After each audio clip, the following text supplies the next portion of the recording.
Oke, kita langsung aja bedah sebuah arsitektur penipuan yang dirancang buat menjebak kita semua, orang-orang biasa dengan harapan yang biasa juga. Sistem ini, ya, nggak bekerja dengan paksaan, tapi dengan desain psikologis yang cerdas banget. Nah, ini dia pertanyaan kuncinya yang bakal jadi bingkai seluruh pembahasan kita kali ini. Yuk kita coba lihat jebakan ini bukan dari kacamata korban, tapi dari kacamata arsitek yang merancangnya.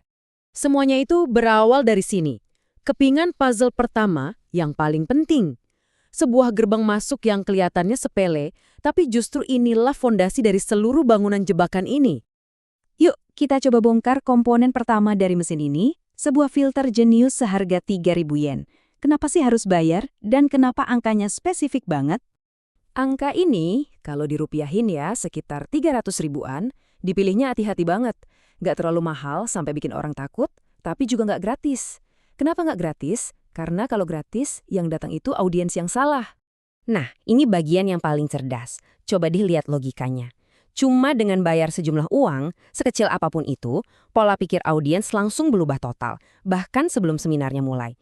Mereka bukan lagi penonton pasif, mereka adalah investor. Jadi, intinya apa? Biaya pendaftaran itu bukan soal duit, sama sekali bukan. Ini soal mengubah mindset peserta, bikin mereka jadi jauh lebih terbuka dan siap menerima apapun yang bakal disajikan nanti. Oke, kita lanjut ke bagian mesin berikutnya. Kalau informasinya bukan produk utama, terus apa dong yang sebenarnya mereka jual? Jawabannya ada di apa yang Anda rasakan, bukan apa yang Anda dengar. Kutipan ini ngejelasin semuanya. Ternyata, nilai yang sebenarnya itu nggak ada di materi yang diajarin di panggung, tapi di semua hal yang terjadi di sekelilingnya.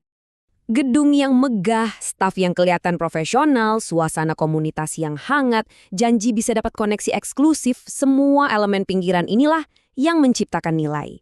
Jadi, produk yang sebenarnya dijual tuh bukan informasi, tapi sebuah pengalaman dan perasaan jadi bagian dari sesuatu yang penting. Dan disinilah letak jeniusnya pendekatan ini. Susah kan mau nuntut orang karena ngejual suasana yang baik atau rasa kebersamaan? Ini zona abu-abu yang aman banget buat penyelenggara. Nah, sekarang kita lihat gimana model ini berevolusi dan jadi lebih bahaya di era digital. Di mana pintu masuknya itu bukan lagi gedung seminar, tapi aplikasi chat di ponsel kita masing-masing. Dulu kan jelas ya, ada batasannya. Kita harus mutusin buat pergi ke satu tempat. Sekarang, rintangan buat masuk itu hampir nggak ada. Sistem ini nyusup ke kehidupan digital kita sehari-hari dengan sangat mulus. Jadi, sekarang tuh bukan lagi soal satu keputusan besar buat datang ke seminar. Partisipasi itu terjadi lewat dorongan-dorongan psikologis kecil, ajakan dari teman, rasa nggak enak buat nolak, atau sekedar takut ketinggalan. Ini bukan lagi soal cari ilmu, tapi soal dinamika sosial. Sekarang kita masuk ke konsekuensi yang paling sering kita lupain, dan mungkin yang paling berbahaya dari semua ini. Ini bukan soal duit yang hilang, tapi soal identitas kita yang dicatat. Dan ini bukan teori konspirasi loh. Ini konsep dasar dalam dunia pemasaran. Waktu Anda bayar 300 ribu itu, Anda bukan cuma beli tiket, Anda sedang diaudit.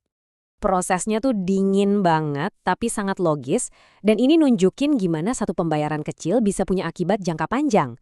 Anda itu secara sukarela kayak ngacungin tangan dan bilang, saya adalah orang yang merespon jenis penawaran seperti ini.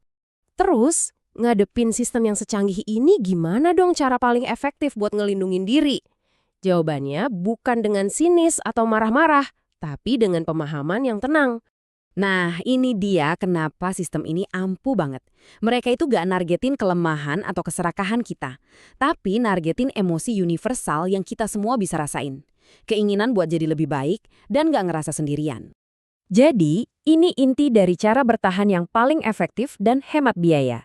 Bukan dengan marah-marah atau ngejek pesertanya, tapi dengan memahami arsitektur sistemnya secara utuh.